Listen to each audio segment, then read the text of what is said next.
Subscribe to our channel by clicking the subscribe button. Click the bell button and enjoy the latest uploads from our channel. Picture. There is an untold story of constant pain, persistent effort, and determination. There are some people in the world who fight an unseen battle within themselves 24/7 with a big smile on their face. They never cry, they never crip, they never whine. I call such people warriors because these people know the art of living life, and they're way better than those people who just exist in the world. 6.5 years back, I met a car accident. I was traveling from Balochistan to my hometown, Rahimia Khan. The driver slept, and the car fell in the ditch. As a result of that incident, I sustained multiple injuries. The list is a bit long, don't get scared. Radius ulna of right arm were fractured. Shoulder bone and collarbone were fractured. Lungs and liver were badly injured. The whole rib cage was fractured. But the injury that changed my life and my personality completely was the spinal cord injury. 3 vertebrae of my backbone were completely crushed. It took us an hour or so to find an ambulance in Balochistan. All the effort went in vain because we couldn't find an ambulance. So I was thrown in the back of a Potohar Jeep, and I was rushed to the nearby hospital. In that Jeep, I realized that half of the body was fractured and half was paralyzed. We were rushed to the nearby hospital. There we came to know there was no first aid. I was kicked out. Then I went to another hospital in my hometown where doctors said, "Take her away, we cannot operate her." And I was like, "Why?" And they were like, "We don't have equipment, you will die someday, you go." I was kicked out again. But I finally ended up in a comparatively better hospital in Karachi. Luckily, I wasn't kicked out, probably that's why I'm alive. So I stayed in that hospital for 2.5 months. I underwent 3 major, 2 minor surgeries. The doctors have put a lot of metal in my arm, a lot of metal in my backbone. So I feel more like an iron lady now. But those 2.5 months that I spent in the hospital were dreadful. I was in severe pain, both physically and psychologically. Many people left. Very close ones. The ones who were supposed to stay with me were the ones who left me when I needed them the most. I was devastated. Life was completely pointless, aimless, colorless. I was tired of wearing the white scrubs, looking at the white walls, doing nothing, sitting idle. I really didn't want to live. But then I realized that instead of crying for the people who were not meant to be with me, and for the legs which I have lost, I have people around me who want to see me alive. I have so much to be grateful for. So let's stop cribbing, stop whining, because it's pointless. The best decision that I took in my entire life was the painting that I made in the hospital with a deformed hand. That's how I added colors in my colorless life. That's how this adversity helped me in exploring an artist in me. That's how this art kept me alive through this whole journey. Then I was moved to Islamabad. I stayed in my room on the bed, confined for 2 years, because I developed multiple pressure ulcers and a variety of infections and allergies. Now this whole traumatic journey of 2 years and 2.5 months being bedridden, doing nothing, the only thing that kept me alive was art. What a beautiful medium art is, that without uttering a single word, you express yourself. What a beautiful escape it was. But the day I sat on the wheelchair for the first time, I was a completely different person. I still remember that I looked at myself in the mirror and I said, "You cannot wait for a miracle to come and make you walk. You cannot wait for the stem cell treatment because it's very expensive. You cannot wait and sit in the corner of the room crying and begging for mercy because people don't have time." So the only thing that I could do was to accept myself the way I was. The sooner, the better. That's what I did. I really wanted to make myself financially strong. Let's become professional. I started to find some jobs. A very good friend of mine updated a status on Facebook saying we want content writers. And like a cribber, I commented, "I wish I could."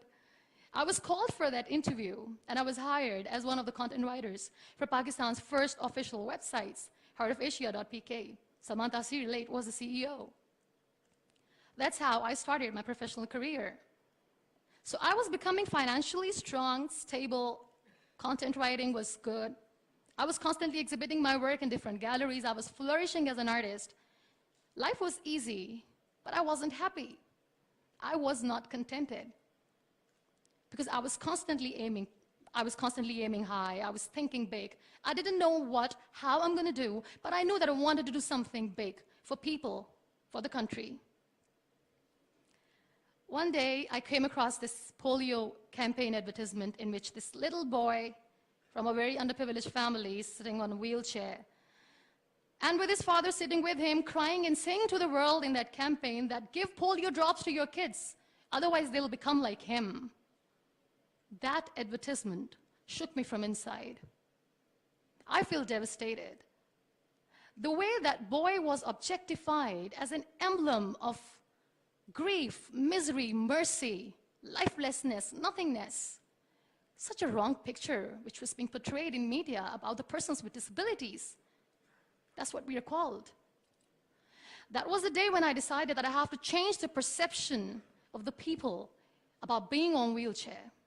Because being on wheelchair, you can still face the world with a big smile on your face, and you can tell the world that you're happy the way you are. No one has right to objectify us as an emblem of misery or mercy. We are human beings. We breathe. We have souls. We are alive. We feel. We don't need your sympathies. We don't need your empathies. Let us live. No one has right to diss our abilities.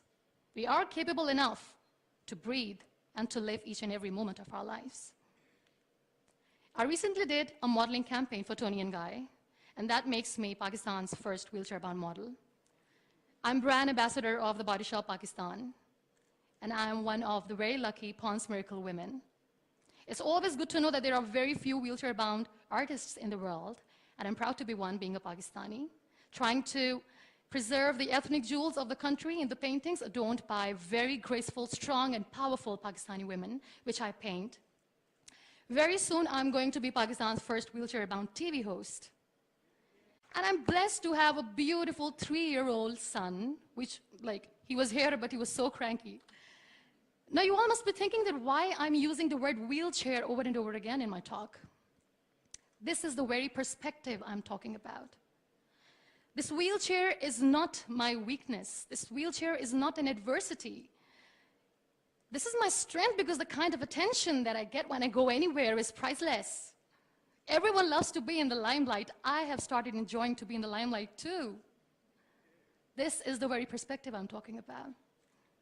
This wheelchair has given me an opportunity to explore what I had in me, and I never knew it. I feel really sorry for some people who play this blame game.